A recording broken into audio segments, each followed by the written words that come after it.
The next step for making a report is to first pick Report, Report Selections. And now I get a control panel which gives me the opportunity to choose different selections. And I have choices of the report containing subject information, summary information, color maps. I would like absolute power color maps. And I'd also like relative power color maps. And I'll go ahead and ask for power ratio color maps. And then we were getting connection maps. We'll get absolute amplitude asymmetry. We'll get coherence. We'll get phase lag. Then we have spectral values. I'm not going to use a lot of those because we don't want to look at those values specifically. We mostly want to see the color maps. And finally, down here on the lower right, I'm going to choose raw scores and z-scores because I want to see both.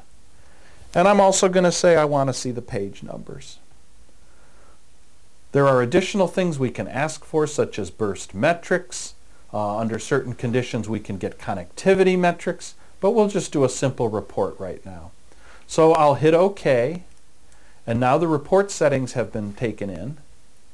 To generate a report, I simply use Report, Generate Report.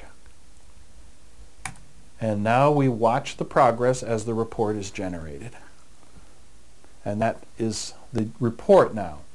We have the subject information on a cover page. The name is training video. We have what we put in as the birth date. We have the date of the recording. We have eyes closed. We have that TFC acquired it. We have serial number 60029, so we know where this recording came from, when it was made, and who did it. The next screen contains technical information. We see the record length, 2 minutes and 1 second. We see the edit length, 1 minute 20 seconds. And then we have our reliabilities. These numbers should always be above 90% on the left and hopefully 90% on the right.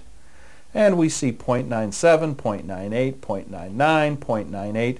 This is telling us that the reliability of the data is good when we compare one portion of the data against another portion of the data. Split half takes the first half and compares it with the second half. And test-retest takes various segments of data and compares them with each other. And as we can see, we have reasonable test-retest. We see a little bit of a drop here in 01, and we might want to take a look at that. And generally, though, these reliabilities are good. There's another one at T6 is a little low. We're going to be interested in that. Well, here's the z-scored summary chart. This is the main chart that people like to look at when they're summarizing an EEG report. When a head is green, it means the values are entirely normal and they're within one standard deviation of normal. So we see for the most part, these signals are all within the normal range. There's a very, very slight excess here of beta and theta. But we do see some excess of delta, some slow wave activity, and that's something we may need to think about later. These are the absolute powers.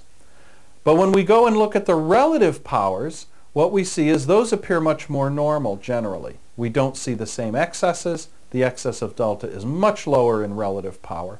So what this suggests to us is we may not really want to give as much credence to the absolute power because this is really telling us the overall EEG amplitude is just a little high, but with the relative powers, most everything is really quite normal. We don't see anything that emerges in any profound way, except a little bit of excess fast, a little bit of excess slow, but very, very, very slight. Nothing to be concerned about. Then we see the asymmetry, coherence, and phase. When we see a clear pink head, that means all of the values are within normal. And when we see blue lines, that means we have a hypo value. It's below normal. When we see red lines, we see that it's above normal.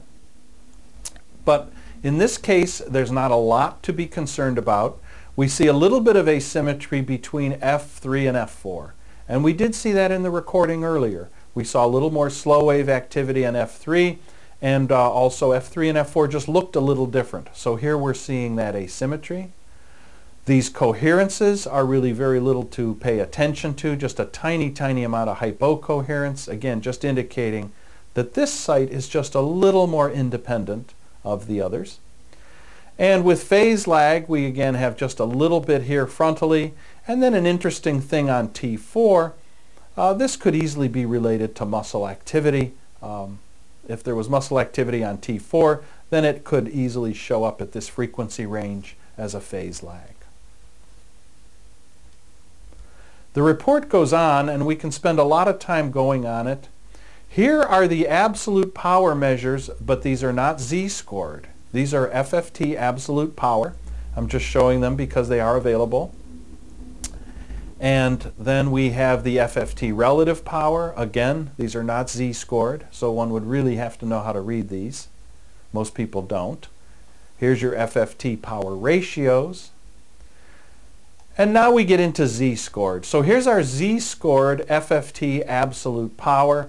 A lot of green, a lot of normal measurements, normal in the alpha range, very slight excess of theta, very slight excess of beta, and then this little bit excess of delta that we saw in the waveform. We saw F3 was wandering around just a little bit.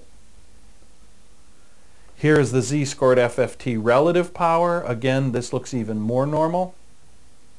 Because with the relative power in this individual, by normalizing everything, is showing that the relative amounts of the various components really falls very much within normal ranges. I will mention this little bit of excess beta, 12 to 15. That is a resting rhythm. It's related to the SMR rhythm. On C3 and C4 and CZ it is SMR.